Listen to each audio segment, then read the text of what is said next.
l'édito éco sur Europe 1. Bonjour Nicolas Bouzou. Bonjour Dimitri, bonjour à tous. Alors avant de partir en Nouvelle-Calédonie, Emmanuel Macron a accordé un long entretien à l'Express, l'hebdomadaire, qui paraît donc ce jour en kiosque. Entretien consacré au sujet économique. Vous allez le décrypter avec nous. Est-ce qu'il défend, le président, sa politique de façon convaincante ?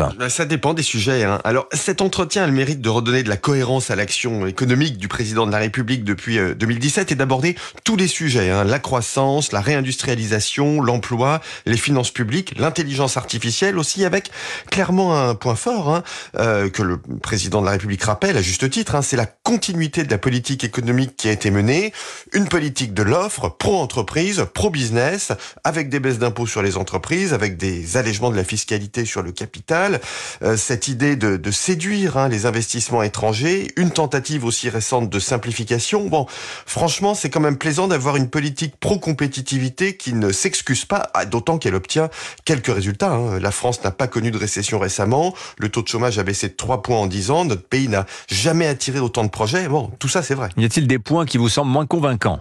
Ah oui, clairement tout ce qui tourne autour des finances publiques. Le président rejette toute légèreté sur ce sujet alors que les finances publiques n'ont fait l'objet d'aucune politique sérieuse depuis 7 ans. Alors, le président Macron explique que le dérapage des dépenses est lié aux collectivités locales et pas du tout à l'État. Alors, on va prendre les chiffres.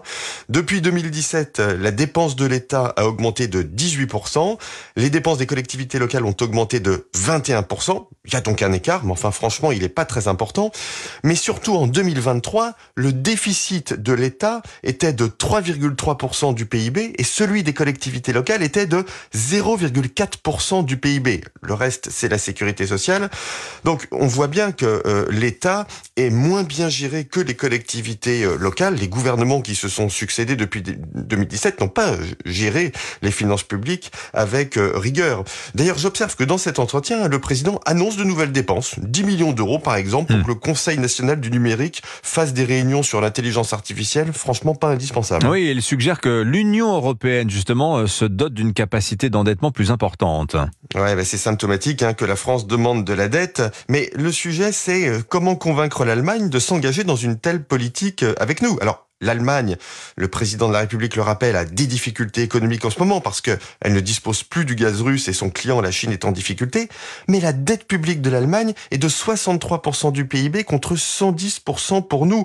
Leur taux d'emploi, c'est-à-dire la part des personnes qui y travaillent, est de 78% contre 67% chez nous. Alors, les Allemands voudront partager leur capacité d'endettement quand nous serons plus nombreux à bosser et quand nous vivrons moins d'argent public. C'est en remettant de l'ordre chez nous qu'on sera crédible pour faire bouger l'Europe et pas simplement par la magie de notre verbe. Signature Europe 1, Nicolas Bouzou. Merci beaucoup Nicolas. Bonne journée. Bonne journée. C'était l'édito.